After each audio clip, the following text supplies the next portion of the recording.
If you've ever sat across from a financial advisor and thought that most of the conversation was about your risk tolerance and how much red ink you can tolerate, you're not alone. Here's the controversial part. I don't think risk tolerance is necessarily the real problem, but it is a symptom. The real problem is the math, your shortfall. If you don't diagnose the shortfall first, you can end up making emotional decisions that feel safe, but quietly run you out of money. And today, we're going to get into just that.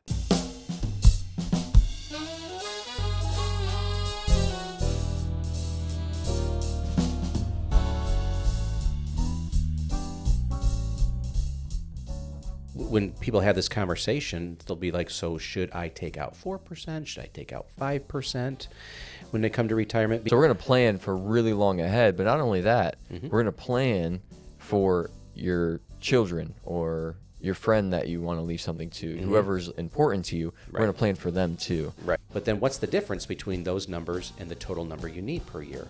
That's your shortfall. Yep. And in that process of learning that's solving the math. Yeah. Welcome back to the Legacy Life Podcast. Good to be here again with you today. You're looking a little more well-rested. Yes. Yep. It's been a busy week. Mm-hmm. It's been a very busy week. Yeah. You're feeling good?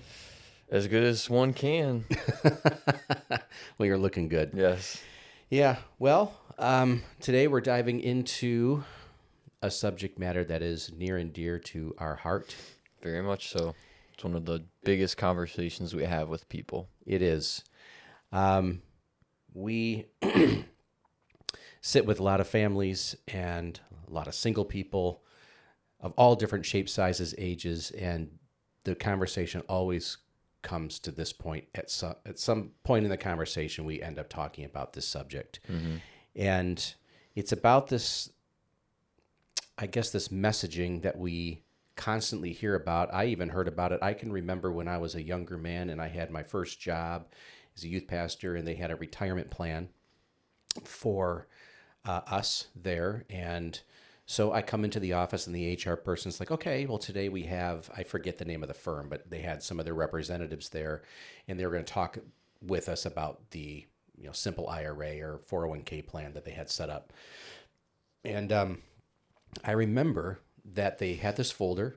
I remember they sat down, and this is a lifetime ago for me, so I wasn't even in this industry yet or anything, right? Yeah. They opened it up, and I remember them handing out this 8.5 by 11 sheet, and on it, it had 3 squares: conservative, moderate, aggressive. And they said, okay, so we're going to be putting money in this plan for you, basically, and so we just need to know, where do you kind of place yourself? And I point, and they just go, oh, okay. So they'd circle what I chose, and they're like, okay, well, that means that we're going to put you in, here's the pie chart. It was already made for me. The pie chart showed me exactly how things were going to be allocated based on how I felt about something called risk, right? Yep. And so you point. It's like, now we say point and click, but then it was point and circle, right? Okay. It's before the clicking time. Before the clicking times, yep. So, and then they just took that sheet away, put it in my folder, and I went online, and sure enough, that pie chart looked exactly the way it was supposed to. Yep. Their meeting with me lasted no more than 60 seconds. Yep. That was the planning session for my retirement plan. Yeah. And the thing about that is when it comes to, are you conservative, moderate, or aggressive, for a lot of people, that can change between Monday and Friday, depending on how they're feeling. Or breakfast and lunch. Or breakfast and lunch, depending on how the stock market's doing and all the different things. And it's really not based on anything grounded or necessarily factual, educated. Like you said, it was a 60-second thing. They're just like, how are you feeling today? Okay, you want to do this? All right, we'll put your retirement in like that, Yep. That's crazy. It is. And part of the reason why that happens, because here's the thing too. I want to say that let's fast forward now to today. And when we talk with people, that messaging, not much has changed. No. When it comes to that, we hear that all the time. Well, I'm more conservative on this, because that has just been sown culturally into our mindset of how we should approach this subject of planning. And like you said, risk, that can shift. I'm having a great day, so I I feel pretty good. You heard a bad news cycle, so now I'm conservative suddenly in my investment. I want to change everything. And the studies out there prove that this is true, that people are making changes to their portfolios based on the mood of markets all the time.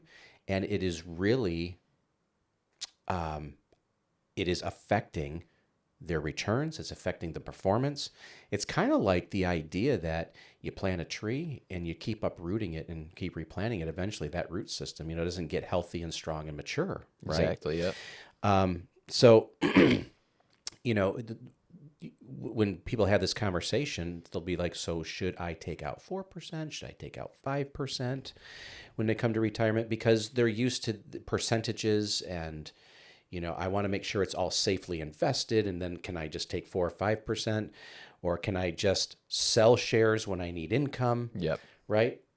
So that is like the risk first frame that they put around the planning process, which I think has really hampered the process because, it's kind of like, well, I'll share an example first and I'll give kind of like an analogy here, but it's like the 80-year-old woman who maybe comes in and says, hey, I need, excuse me, X amount of dollars per year to live. Like I'm looking for income. I got my Social Security, but I'm short, some money. I need some extra income. But my risk tolerance, I'm very conservative. I want something safe. Okay. So the problem though is that when you start getting into the math of the situation, sometimes you might find out, yeah, but she needs 7% return in order to make what she's saying she needs, but she wants to invest safely. So then the question becomes, well, where am I going to invest safely and make 7%? Right. Right. And so not very likely. Right. So then what the industry says is, well, the risk tolerance is conservative, so we're going to have to be safe with the money. And so what we're in fact going to effectively telling the client is we're going to help you safely run out of money. Yeah. Right? Because you're not going to get the 7, but No. you're going to be safe. Right. They're going to say you have to match the risk tolerance and you're going to help her run out of money safely. Well, here's the deal. She wants to conservatively invest and be safe in this situation. Why? Because she's afraid of what they would consider high risk or these other risky investments, however people define what that means. Right. Right. So that's equivalent to saying, like, if you went to the doctor and you said, hey, I think there's something wrong and I'm really afraid that there might be something wrong. And he says, okay, well, here, take this. This will help you with the fear. Right. And then you leave and you still get sick and it doesn't go well for you. Right. But they treated the fear, right? That's in essence what we're really doing here. We're treating a symptom of the problem, but we're not diagnosing the real issue and coming up with a solution for the real problem. And that's the thing is it's so commonly found that people are treating people's retirements, so like financial advisors, like it's the common framework to treat them before they actually diagnose what's really going on, right? And like a lot of the time, like you mentioned, like selling shares to get income. That's like the whole paradigm too. Is I have this amount of money, and then I'll just start taking it out, Right. And eventually that dwindles down, Right. And there are ways to make income from your investments without having to sell your shares. Exactly. And we can get into that a little bit too, is that, with that selling of shares, because like the idea is, well, I've been saving and growing money. Right. So now it's time to start taking money out and I got to know what percentage can I take. And I'm still hoping that there's a growth happening that supersedes the amount I'm taking so that I don't run out, because that's the fear, right? Right. But the assumption is that sequence of I take out this percentage, I make this percentage, and I won't run out of money. That's kind of already sown like the expectation or the assumption that that's how you do it. And without even talking about, are there other ways to do it better, more efficiently, right? Yeah. So in this question, you mentioned it when we did our seminar earlier this week. Yeah. Where the income shortfall is the crux of a retirement plan. Yeah. Because You're going from making income from your job, and sure, you might have Social Security and a pension, let's say, for your retirement. But when it comes to retirement, you were talking about how retirement now is what's the average, like 20 years or something? Oh, for the length of time in For the retirement? length of time. 20 to in 30 retirement. years, yeah. 20 to 30 years, which longevity risk increases. It's like the multiplier of all the other risks, right? Right. And so when it comes to your retirement, this income shortfall is really important. Yep. And so you want to take care of that in a way where I don't want to run out of money, right? Right. Like when we're planning with clients, you always say this. You always say, you're like, I'm going to plan until, what is it, 95. 95, Yep. because if we plan for 85 and then you live to 86, I don't want you to come and knock on my door and say, where's all my money? Right? Yeah. What do we do now? What do we do now, right? Yeah. So we're going to plan for really long ahead. But not only that, we're going to plan for your children or your friend that you want to leave something to, whoever's important to you. We're going to plan for them too. Right. How can we squeeze the most juice out of this orange? Right. And maybe not get rid of any of that base that you built up and have that generate income for you. Right. And so this income shortfall is the crux of the matter. There's estate planning and tax planning and you have your Healthcare planning, all sorts of different things, but they all kind of fall apart if you don't have an income plan. Right. So let's real quick too. Let's just diagnose for people, like, what do you mean by income shortfall? So Right. So basically, what that means is that, so when you take a look at a plan and you say, okay, I've got this coming in for Social Security, and maybe they have a pension too, like you mentioned, and so that adds up to a certain amount. But you've got to decide up front, like, what is your lifestyle number? Right. What is the income amount per year? Right. So if I want to live on $70,000 a year. Okay, we'll go with that number. Right. Or if, during my working years, I was, making $100,000, 15,000 of it was going into savings, so I was living on 85. So let's say it's $100,000. That's your, your personal lifestyle goal, adjusted for inflation.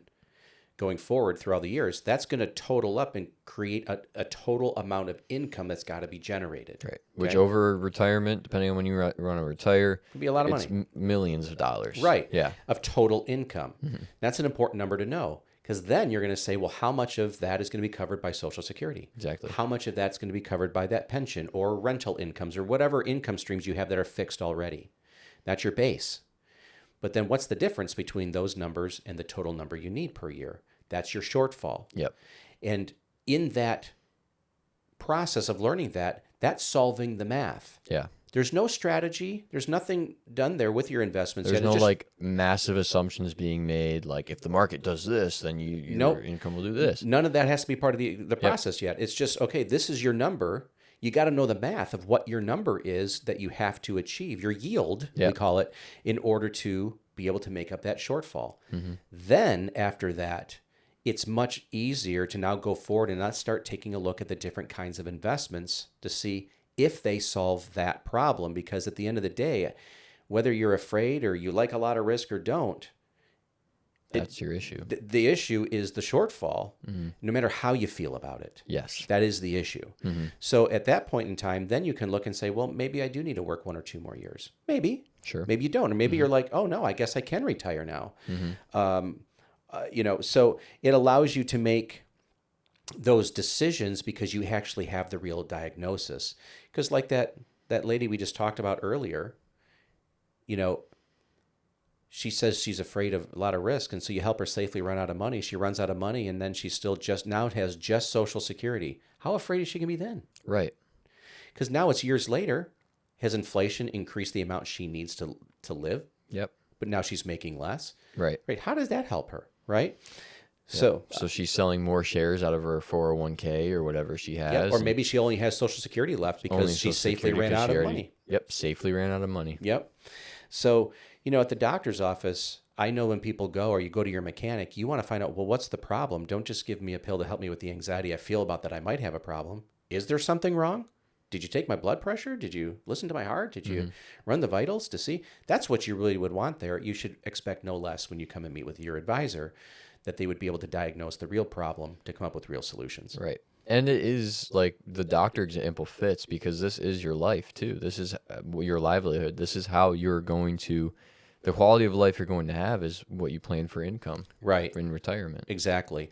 And we also want to say here too is that even if you still want to invest conservatively and you don't like a lot of risk, you can still do that. Right. I just say do the math first before you make that decision. If you still want to do that after, do it. I mean, it's your money, but find out the math, find out the real issue first. Yep, exactly. Really important.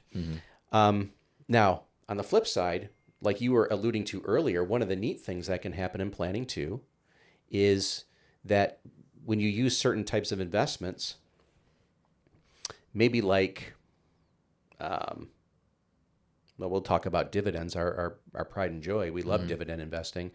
That is a type of investing where you can actually generate yield without having to sacrifice shares. Right. So when we like to use the analogy of like the orchard, you've planted and you've built this nest egg, right? And it's producing fruit. You have a couple options there. You can strategize and say, well, this year, how many branches do I have to cut off? Selling shares. Right. What percent? And hopefully the tree grows enough to replace some of those branches I'm cutting off. But eventually you could whittle that tree down, right? If the returns aren't great, right? If you have to keep that, you could do that. Or do you want to create maybe a yield where you can just take the apples, not have to trim the branches? Yeah. Right. I was talking to somebody about this the other day, specifically dividends. Okay. And they were just talking about, it's like, yeah, but their return is like only like this X percent or whatever. It was like some like low percentage. And they were like, yeah, that's like no growth at all. And I was like, yeah, because the point isn't necessarily quote unquote growth when it comes to these. Now, over time, they grow exponentially. It takes some time. There's a lot of fallacy in that belief. Exactly, right. There's that exponential component to it over time. Yeah. So they need time. But it's not the shiny, flashy, get rich quick, Right. This is, we got a 15% growth rate or whatever, and but I just noticed that in the conversation. I was like, that's not the point, right? With the dividend, the company promises to pay you X amount of money for owning their share every year. Right. Right. And so when it comes to retirement and income, it's like, okay, did I sell that share to make money off of that share? Yep. No, I did not. Oh, okay. Right. And so while you're investing in that, right, over time, while you're working and you don't need the income, what could you do with that money, the dividend money that they pay you? You could reinvest that and buy more shares, which buys you more income. And did you pay any money? Did you cut a check to buy any more shares? No, you did not. No, you did not, right? And you're increasing your income. Absolutely. And then that's where the exponential component goes. It And then does. the interesting thing is, it's like the opposite. It's the opposite mindset, because when the market goes down, the value of your account goes down based on the, Share the price. share price and everything. But what's crazy is they're still paying a dividend. And it's like, oh, I want to put more money into this because the shares are cheaper. So I can buy more shares, buying myself more income, which then eventually can buy me more shares. And then just like keep going there, and it's exponential, right? Yeah. And so now this isn't the only way to invest your money, but it's like, oh, okay. I'm thinking when I'm my age, if I start doing this now, by the time I'm your age, so like ancient, Right. Yeah. it's like that'll be pretty good. Yeah, it will be. I mean, all those years later. Right, but Wow. it's so against the common thinking of the day. It's like all growth mindset, which when you're my age, like growth is kind of the idea, but once you get into retirement, how do you say it? Return on cash isn't really as important as return of cash. Yes. Because it switches. And then we see it all the time. People in retirement still have the growth mindset. Yeah. Whereas like, it's not the growth mindset anymore. It's the, okay, how am I going to live? Right. Because that's where it gets to what we call the power of zero. Yeah. Where People say the power of zero. What do you mean? The power of nothing? No, no, no, no. The power of zero, meaning that because when you come to income, you're asking, well, do I take 4 or 5%, right, to live off of? And you hope that, well, if the math shows you, sometimes we'll get into simplicity, our software, and it'll say, okay, here's your shortfall, and you've got to get let's say 6.8% return every year on your investments in order to achieve covering the income shortfall through the remainder of your retirement. Okay, some people might say, well, yeah, my guy's getting me 8%. Okay, but not every year. Okay, let's just be honest. It's not happening every year. And if you're not contributing anymore, you're not dollar cost averaging anymore, you're not getting corporate matches anymore, you just have the money you saved.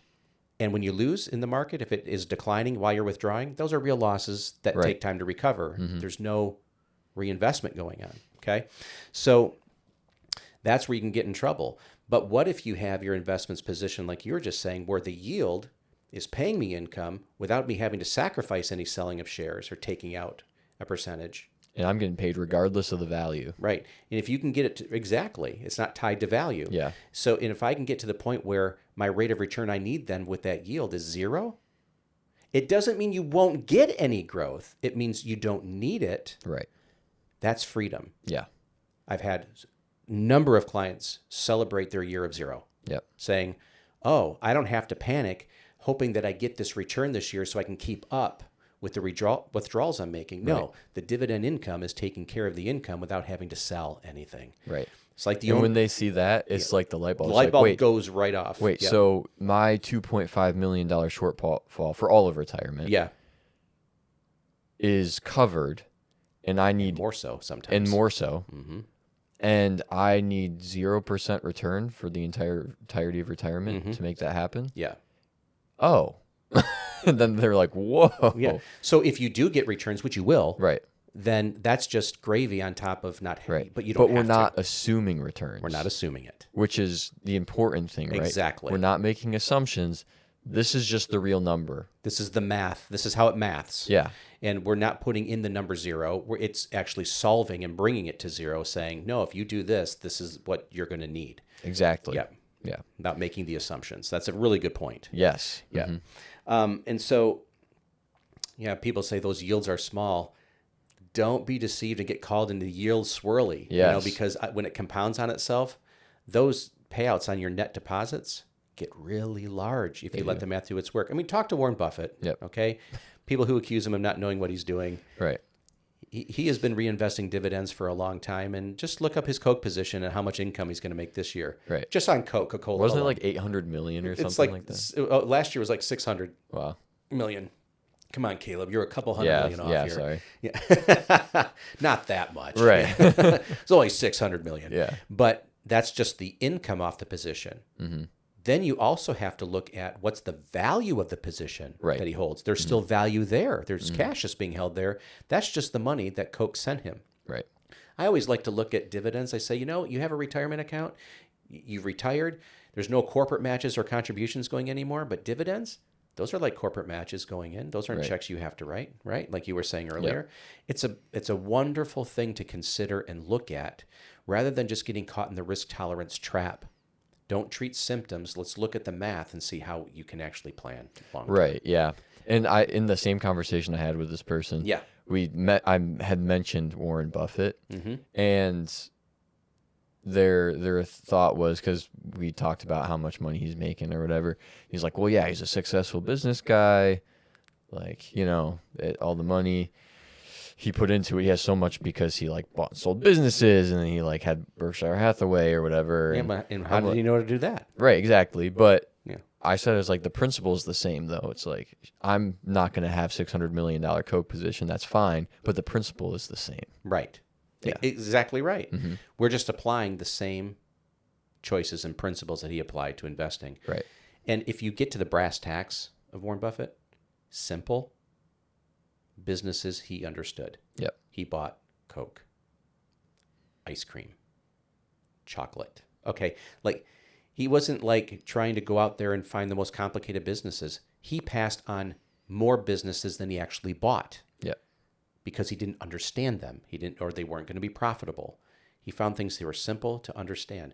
So And that's the point. People think you can't be Warren Buffett. Well, by his own teaching, he's like, no, you can if you're willing just to learn some simple things. And Charlie Munger would even say, here's our list of principles that we apply when we're studying when we're making a choice on an investment. And they're like, man, you should teach a college course on this. And he says, well, after the first class, I wouldn't know what to do for the remainder of the semester because we could get it all done in one session, teaching you the simple things we do. Yep.